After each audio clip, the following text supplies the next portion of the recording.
دوستانو سلامونه. که تاسې په واتس اپ کې د بعضې ګروپونو د ډیرو پیغامونو نه په تنګ یاستئ یا یې په عذاب کړي یاستئ، نو تاسو کولی شئ چې دغه کوم پیغامونه چې دي یا هغه واتس اپ چې دی واتس اپ ګروپ تاسې یې میوټ کړئ، یعنی خاموشه یې کړئ.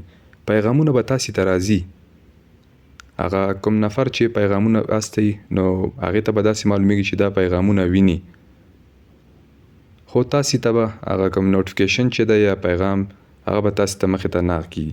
هغه به څنګه تاسې کولی شئ، تاسې به واتس اپ ته لاړ شئ. واتس اپ ته چې لاړئ، هر ګروپ چې فعلا ما فیسبوک او لیکنې په نامه یو هغه دی ګروپ، زه په دې باندې کلیک کوم. کلیک چې مې وکړ هغه نه وروسته دغه 3 ټکو باندې کلیک او بیا هم میوټ نوټیفیکیشنز په دې به زه کلیک کوم. نو میوټ نوټیفیکیشنز کې تاسې وینئ other members will not see that you muted this chat. You will still be notified if you are mentioned. نو دلته په دې معنی چې یعنی کوم غړي یا ممبرز چې په دې واتس اپ ګروپ کې دي هغه ته به نه معلومیږي چې دا تاسې دا چیټ یا دا ګروپ هغه چیټ هغه چې دي میسجونه دا تاسې میوټ کړي دي، خو تا ته به بیا هم مثلا هغه راځي خبرېږي به نوټیفاید کېږي به چې کله ته پکې مثلا منشن کېږي. نو دلته بیا هغه نه وروسته 8 ساعته فعلا ډیفالټ چې دی هغه 8 ساعته یا اتومات.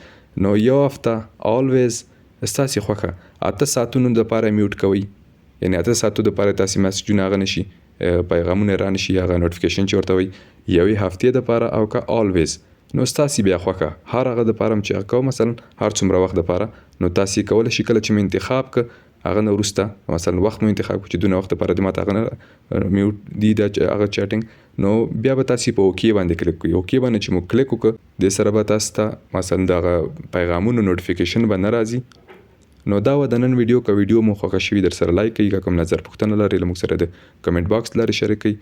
نو که چینل مو تر دې دمه نوي سبسکرایب کړئ در سره سبسکرایب کړئ چې په راتلونکي نورې هم داسې معلوماتي ویډیوګانې در سره شریک کړم. تر بلې ویډیو مو په پاک او مهربانه رب سپارم. هر چیرې چې یاست خوشحاله اوسئ.